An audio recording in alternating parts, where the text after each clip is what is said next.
నమస్కారం అండి. నా పేరు ఉమామహేశ్వర శాస్త్రి. మేము సత్యనారాయణపురం విజయవాడ వాస్తవ్యంలో గత 95 సంవత్సరాలుగా మా ముత్తాతగారి జనరేషన్ నుంచి మేము సత్యనారాయణపురంలో నివసిస్తున్నామండి.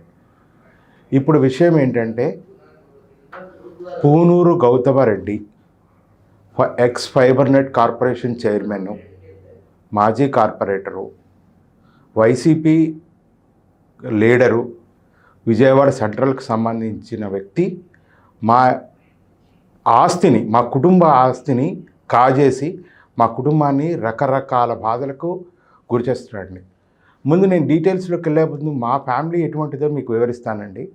మా తాతయ్య గారు స్వాతంత్రోద్యమంలో పాల్గొని సుమారు 400 ఎకరాలు స్వాతంత్రోద్యమాన్ని ఖర్చు పెట్టారు. మా నాన్నగారు వచ్చి రివోన్డ్ సివిల్ ఇంజనీరు, కృష్ణా బ్యారేజీ ఆర్కిటెక్టు.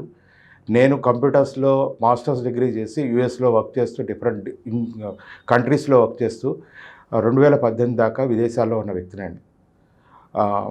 అతని గురించి వస్తే, పూనూరు గౌతమరెడ్డి గురించి వస్తే 43 క్రిమినల్ కేసులు, 2 కోకా కేసులు, ఒక financial fraud case, 2 rowdy sheet act కేసులు ఉన్న వ్యక్తి.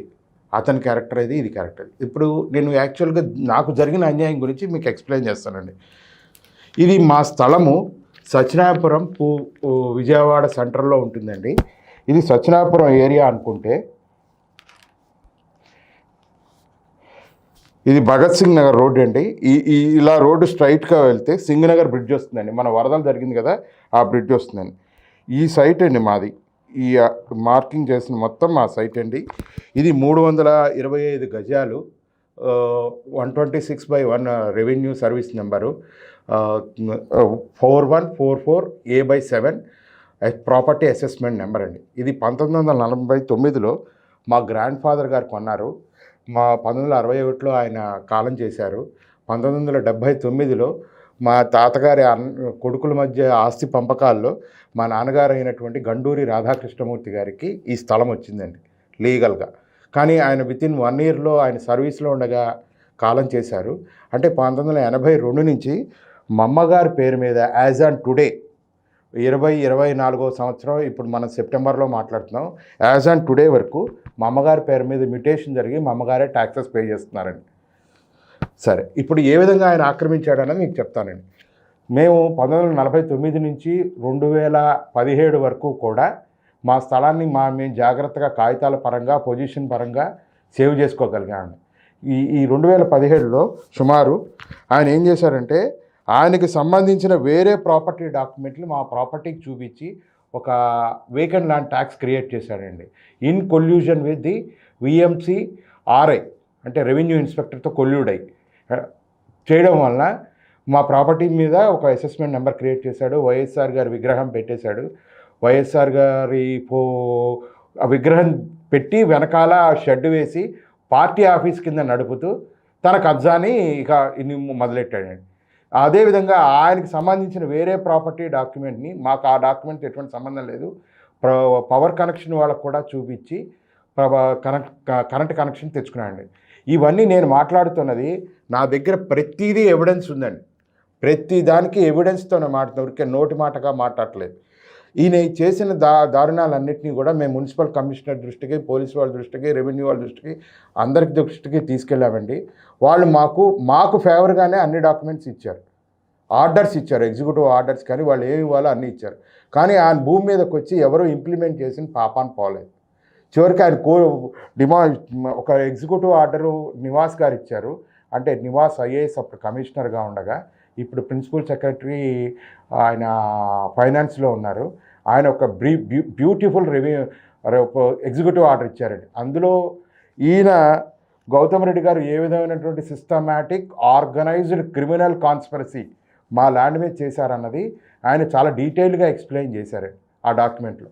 దాన్ని బేస్ చేసుకుని ఆయన యొక్క ఇల్లీగల్ స్ట్రక్చర్స్ అందరినీ కొట్టేయడానికి డిమాలిషన్ నోటీసులు ఇస్తే ఆయన పూనూరు గౌతమ్ రెడ్డి హైకోర్టుకి వెళ్ళినా అక్కడ రిలీఫ్ ఏం రాలేదండి.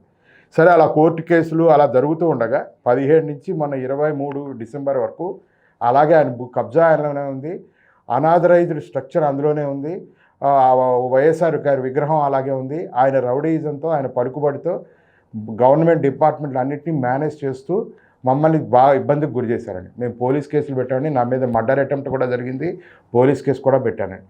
కానీ మాకు ఎటువంటి రిలీఫ్ రాలేదండి. ఆల్ ఆఫ్ ఎ సడన్ ఆయన 23 డిసెంబర్లో, అంటే డిసెంబరు నెల 23వ సంవత్సరంలో ఇక్కడ అనాథరైజ్డ్ స్ట్రక్చర్ని, పర్మనెంట్ స్ట్రక్చర్ని కట్టడానికి ప్రయత్నం చేస్తే నేను మున్సిపల్ కమిషనర్ని, పోలీస్ కమిషనర్ని అందరినీ కలిసినా కూడా నాకు ఎటువంటి న్యాయం జరగలేదండి. ఇప్పుడు సిచ్యువేషన్ ఏంటంటే ఆయన ఎటువంటి వ్యాలిడ్ బిఎంసి పర్మిషన్స్ లేకుండా మా స్థలంలో 5 స్టోర్డ్ బిల్డింగ్ కట్టేశాడండి ఆయన. మున్సిపల్ కమిషనర్కి అన్నీ తెలుసు, నాకు ఇచ్చాడు ఆయన. ఇదిగో ఇందులో ఉన్నాయండి అన్నీ. పాత మున్సిపల్ ఇద్దరు ఐఏఎస్ ఆఫీసర్లు 3 డాక్యుమెంట్స్ ఇచ్చారండి. ఒక IPS officer, currently he is the DG of the AP government, ఆయన నాకు ఒక డాక్యుమెంట్ ఇచ్చారు.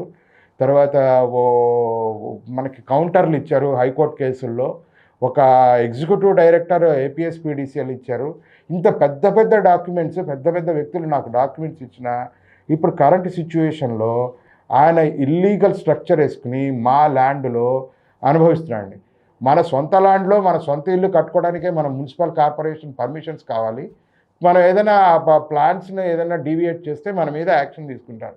కానీ నా ల్యాండ్లో ఆయన ఎటువంటి పర్మిషన్స్, వ్యాలిడ్ పర్మిషన్స్ లేకుండా కన్స్ట్రక్షన్ చేసినా మరి మున్సిపల్ కార్పొరేషన్ వాళ్ళు ఎందుకు మౌనంగా ఉన్నారో, ఈ ఎన్డీఏ గవర్నమెంట్లో పోలీస్ కమిషనర్ గారు ఎందుకు మౌనంగా ఉన్నారో, జిల్లా కలెక్టర్ గారు ఎందుకు మౌనంగా ఉన్నారో, మరి నారా లోకేష్ గారు ఎందుకు మౌనంగా ఉన్నారో, చంద్రబాబు నాయుడు గారు ఎందుకు మౌనంగా ఉన్నారో వాళ్ళే చెప్పాలండి దీనికి ఆన్సర్.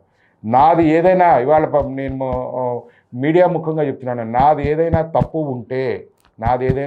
ఉంటే నాకు నడి రోడ్డు మీద శిక్ష వేసినా నాకు అభ్యంతరం లేదండి, కాల్చి పారేసినా నాకు అభ్యంతరం లేదు. కానీ నాకు ఎంతో కొంత న్యాయం చేయండి. గత 7 ఏళ్లుగా నేను పోరాడుతుంటే నాకు ఇంతవరకు ఒక్క పైసా లాభం రాలేదు.